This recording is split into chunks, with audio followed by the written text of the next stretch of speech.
Good y'all, it's the Prodigy man. Today we're back with another video. This is time to change the game. This is referring to Triple H, being head of the creative now by Polana Productions. We about to see what he had to say about this video, man. Like, comment, subscribe. Let's get into it. Let's go. This tweet right here is a significant moment in professional wrestling history. The Vince McMahon era came to an end, and it was time for a change. A change that would make WWE great again. I believe he still has some type of say in the company. Because even though he's not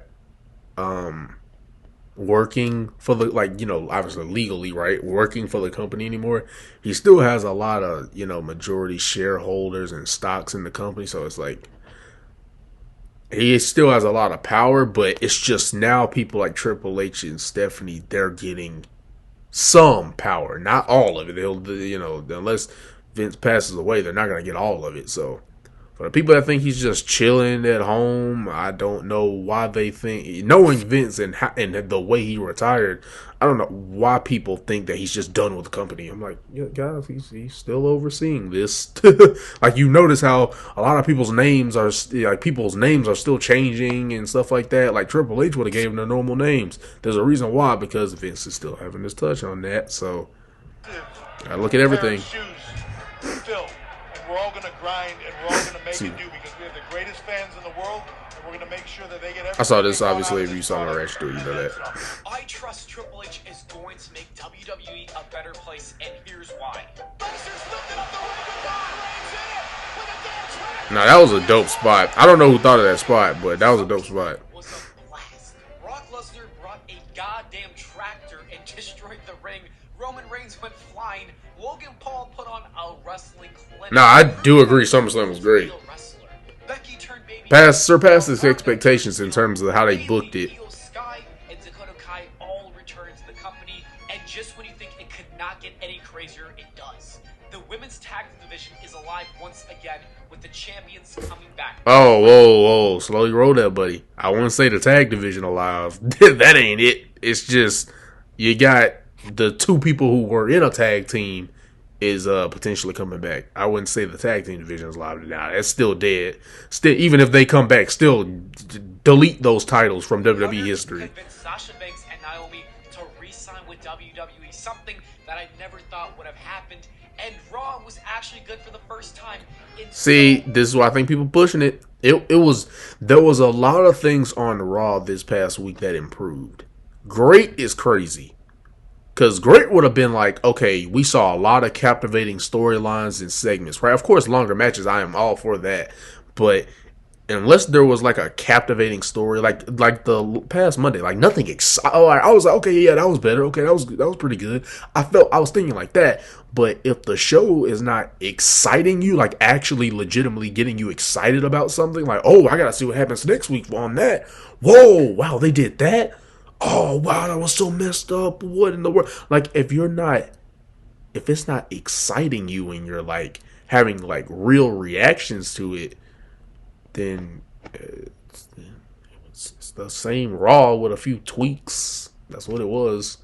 But people gassing it. Like I said, because Triple H is running it now, people are gonna, from now on, gas up every show now. And I'm like, let's wait till we get a captivating story, because, you know, Clash of the Castle's coming up, and they've yet to announce a match on the card other than the obvious match. They built up no other feud and match for the pay-per-view. So, and they got like 5 weeks. After this week, they only got 4.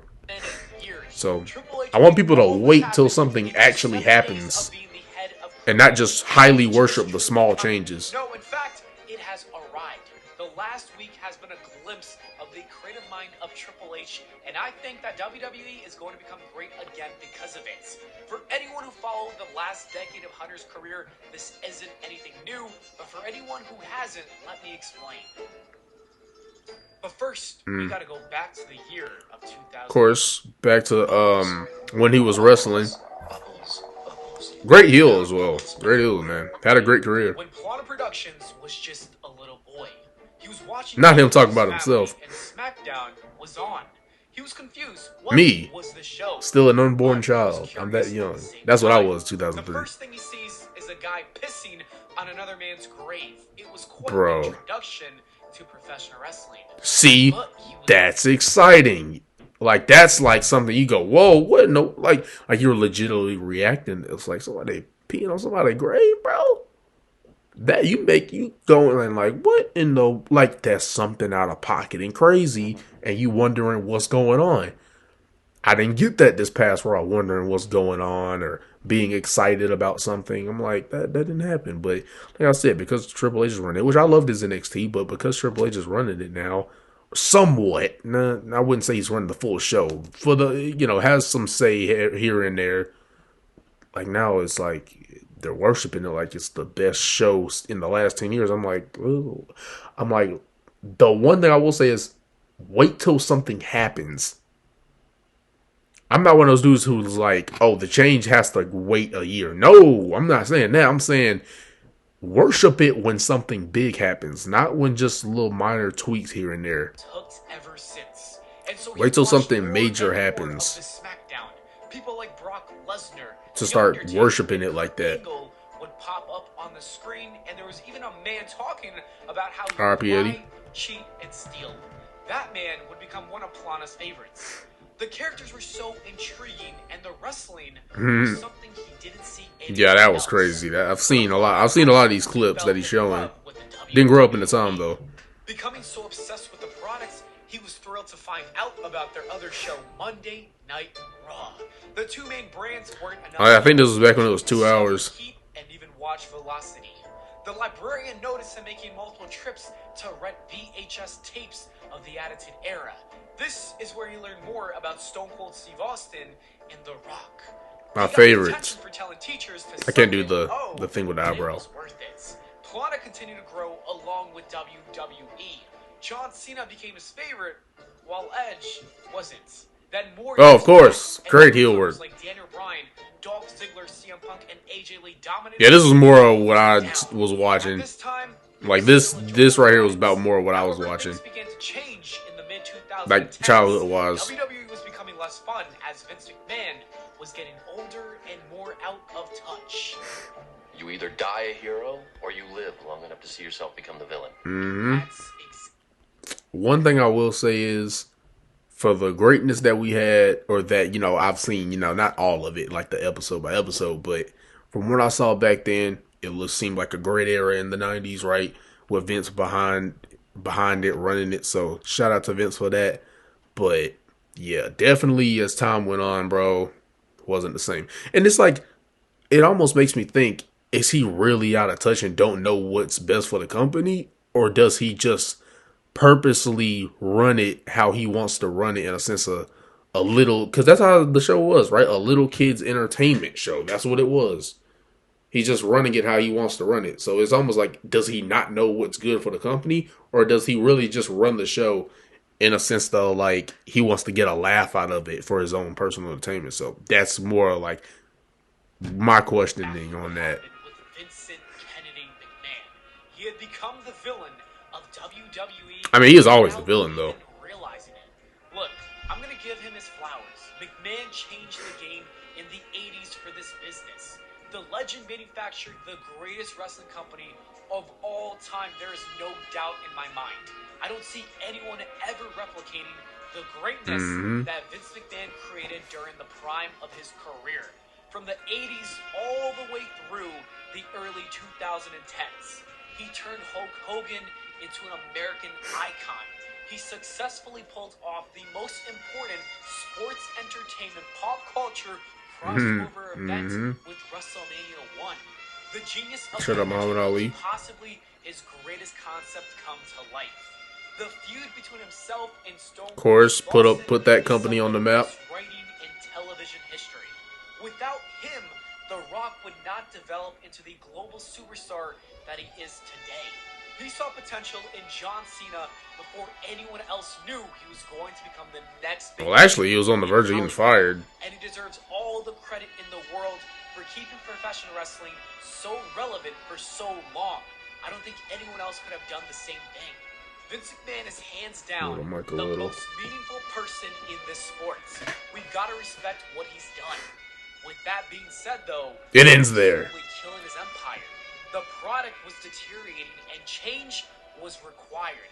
And that's why everyone was celebrating his retirement. This was long overdue, and Triple H taking over was inevitable.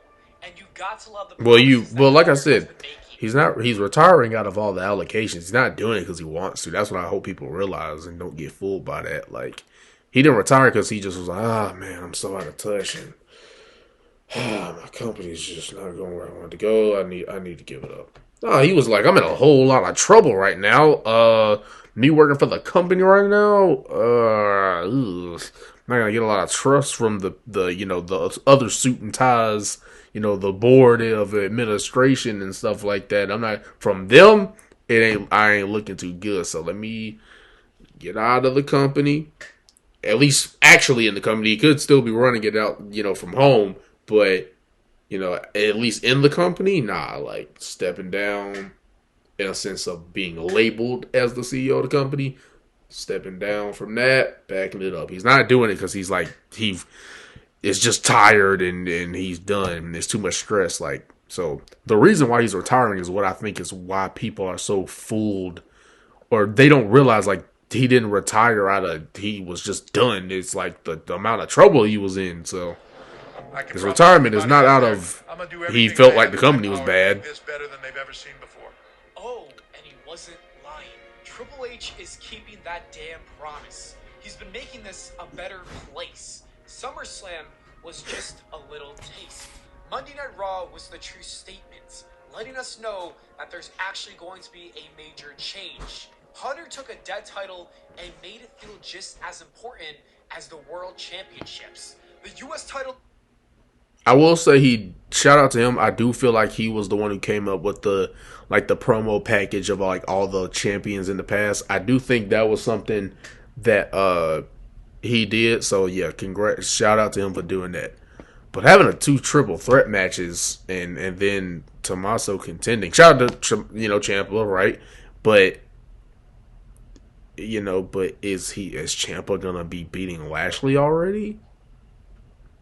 I don't know about that. So that's where you got to really wait on that. For the first time in years, the Midcard has been rejuvenated. Young stars. I wouldn't see. We going too far. It didn't. I wouldn't say he's fully rejuvenated them yet. I think we're like, this is what I mean. Like, they're overhyping it as if this show was banger from second one to until it was over. I'm like, it was some minor improvements here and there, right? And I appreciate it, right? No 24/7 segments, no, a lot of the goofy joke type thing, the forced way of it. You can be funny, but a lot of it's forced nowadays. So that toned down, and I appreciate it. But I'm like, I don't see. After thoroughly watching the show, I don't see what was as exciting and just captivating television. I didn't get that vibe from it. So you're telling me with the Hunter show, right? Because he's running it apparently. You're telling me if you had a casual watch that show, they would have just loved it and been amazed? Because they're hyping it up that way, or a lot of people are in the wrestling community are hyping it up as if it was black. It was like black and gold all over again. I'm like, wait until you get really exciting television, and then you can start giving them his flowers. Ollie and Chad Gable had the So I'm opportunity like, to shine just bright, wait till he brighter does than something ever for before. real. Not only that, This is not that major. had a complete overhaul. With the addition of Io Sky, Dakota Kai, and Bailey, it saw a massive improvement in just 24 hours. And the reported rumors of Sasha Banks and Naomi... I was hoping they would actually return that past Monday. Now that I would have been like, all right, yeah, There's HW. a difference from random tag team matches and logical storytelling. I'm hooked, and I'm totally invested in that trio. And I hope can't they wait to see this matchup. Yeah, I do actually hope to see this eventually. Like, eventually, not freaking in a month or like next week or 2 weeks. No, stop. Solidify them as a faction. Don't start putting them in 6-women tag. Don't like that's literally blowing your load on a faction that had so much potential, and now you're blowing your load by already giving them a 6-woman tag match. So I seriously hope they solidify this trio as a threat first before they just start throwing them in multi-woman matches. Don't do that, please. Please don't do that, bro. But I do hope to see. But this is after months of them being solidified, built up. So, but I actually do want to see this some point down the line in a way where it makes sense. Not just do it to do it. Logical storytelling. That's something we will see more from Triple H. You better hope you're right about that. And Becky Lynch explained how they knew they were being assholes and they wanted to become better people. A couple of sentences can make all the difference in the world. To make things even better, the talent were given more freedom with their promos. But even okay, I didn't really see a lot of that. But like this is what I'm saying. Like people are just I didn't see that. But yeah, bro, it's just like one of those things where okay, Becky's turning back face, right? If you can make it work and she can not be, forced as a face, like because when she was the man character, it was forced, right? Like really, bro. I don't know. You just can buy into it.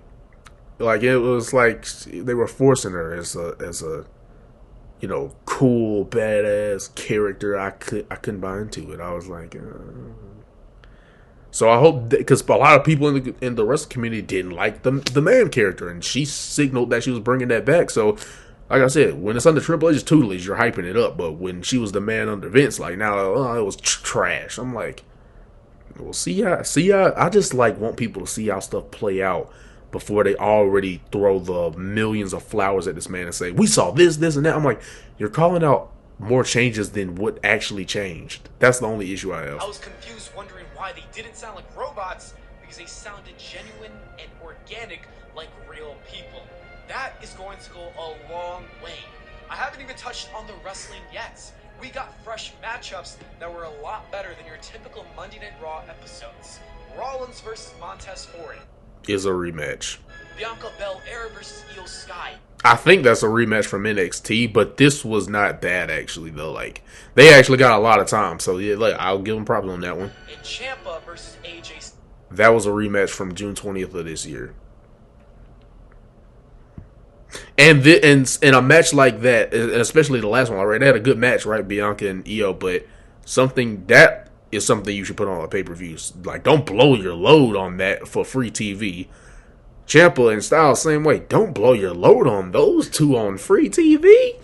Give it a month, 2 months build up, then have them go at it at a pay-per-view. Because I think this was a good match too. Because I didn't really see a lot of it, but this was a good match too, from what I heard. And yeah, I'm like, my thing is, don't blow your load, bro. But that's a rematch technically, actually. All of them were bangers. What a sight to see. Even though these were some good matches, the Houston crowd was dead. And they're supposed to be one of the loudest cities. Granted, I'm not going to completely trash it because I think a little bit of that is they were, even though, yeah, all right, Triple H running it, but Vince was running it for a while, so they probably didn't expect much in the show. So that's the one thing I probably will give them that. Wrestling in World Wrestling Entertainment. Do you smell that? It's not what The Rock is cooking. No, it's the smell of fresh air. I'm not saying that Triple H is going to be perfect, but Hunter is. You hyping it up like he is. And that's all you can ask for. The Raw ratings is all the proof you need to see. Now, it did definitely go up. Triple H used to play the game, but now he's changing it. Good video, man. Had my little critiques here and there, but overall good video. Thanks for putting time into it. But man, it's just more like I get what people are saying because they seen how he can run a promotion with him under control, like with NXT. He can run a great show. But I'm like, I want people to wait till you actually get something that seriously stuck out in the show, like a great story or a segment that just really stuck out in the show. okay, attacking on Becky Lynch, that was good, but it wasn't just screaming and like, whoa. You know, I think people are overreacting because Triple H is running it and they saw how good he did with NXT. So now every small change is now a big one. I'm like, why are we acting like this was the greatest Raw since like the early 2000s? I'm like, come on, wait until something until something actually happens, then you can start kind of, you know, giving it a little more hype. Like, wow, Triple H is doing this, he's doing that, he's doing. But I'm like, he had a few minor changes to the show. Overall, I still didn't really feel the show. It was decent. I will say it graduated from bad to decent. I will say that. But it's going to take me a minute and take them more effort for me to say it was good. Because if it was good, I would have been excited. Because when I going into the show, I was just more like, okay, I want to see if there's some real change here. But then after I watched it, I was like, okay, it was decent. It was a little bit better than Vince's Monday Night Raw. But if you really break it down, it's still kind of Vince's Monday Night Raw, except you just eliminated a few things. So like I said, I would wait till an actual real change happens, and then you can really go, okay, Triple H is really doing something here.